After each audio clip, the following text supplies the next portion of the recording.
because today it broke just before the show. A Baltimore jury, I'm reading now from a report in The Guardian. A judge found a Baltimore police officer not guilty on not guilty on all of the charges against him for his involvement in the death of Freddie Gray. Officer Edward Nero is the first of 6 officers to receive a verdict since Nero's death sparked an uprising in the city more than a year ago.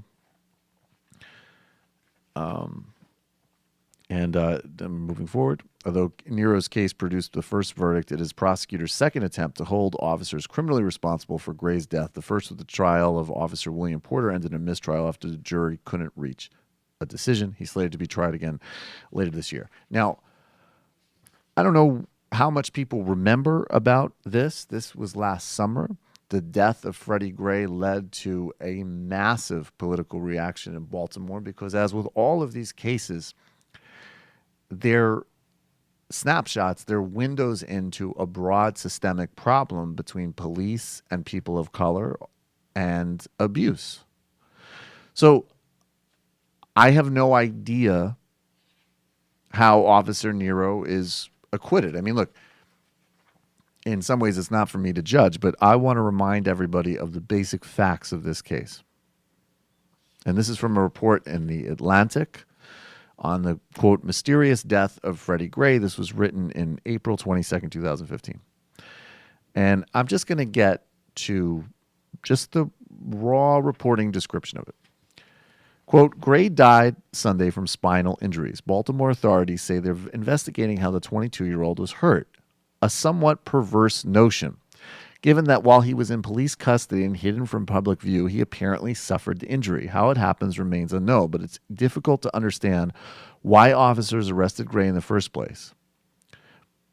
With protests taking place in the streets of Baltimore since Gray's death on Sunday, the incident falls into line of highly publicized fatal encounters between black men and the police. So Freddie Gray was approached.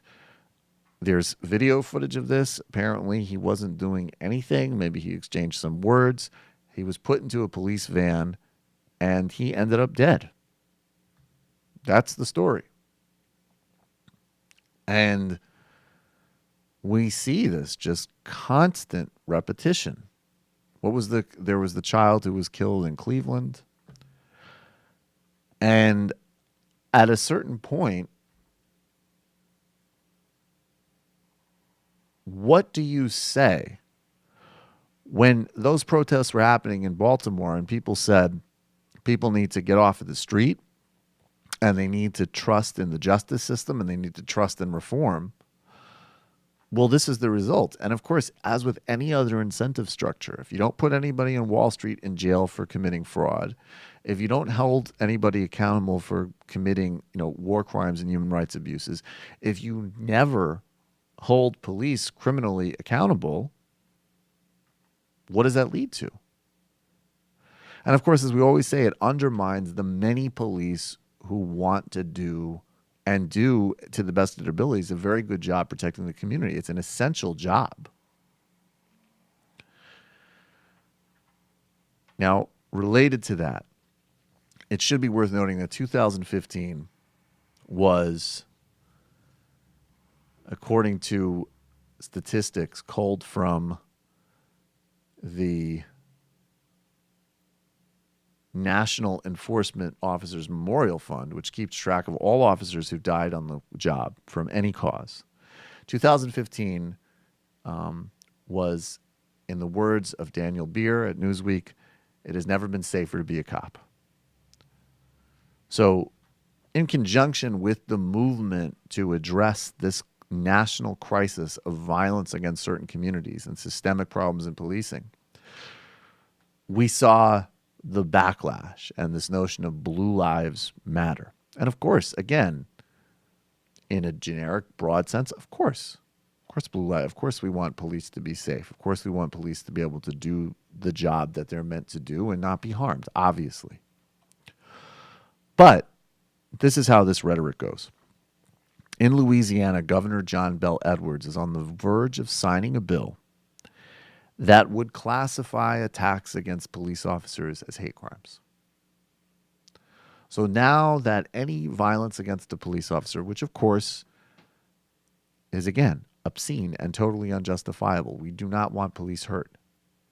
Certainly don't want anybody murdered because there's a police officer. That actually did happen in Brooklyn about 1.5 years ago. 2 police officers who, by all accounts, were great at their jobs, contributors to their community, were murdered sitting in their squad car. So this does happen.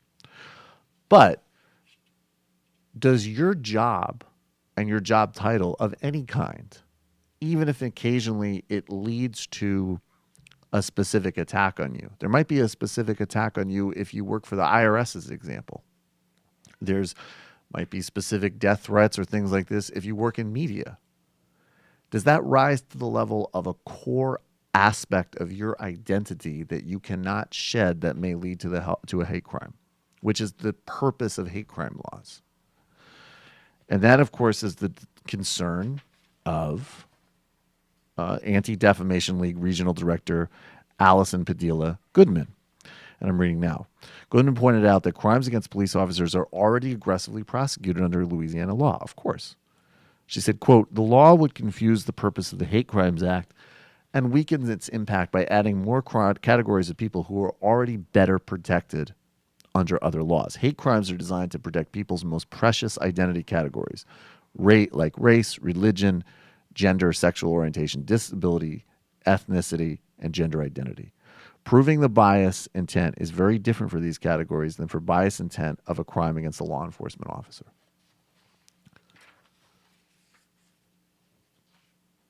So it's a certainly very politically winning formula, but it's a cynical attempt that will undermine hate crime statutes and will continue to confuse the larger matter of this crisis in policing, which needs to be solved for the sake of everybody involved, including the many, many, many good police officers who are trying to do difficult jobs in real circumstances and don't want to be party to this type of abuse. Hello, you. I'm Sam Seder. Looking for smart progressive talk that is occasionally amusing? Well, subscribe to our YouTube feed. Subscribe to our podcast. Like us on Facebook. And just generally enjoy us.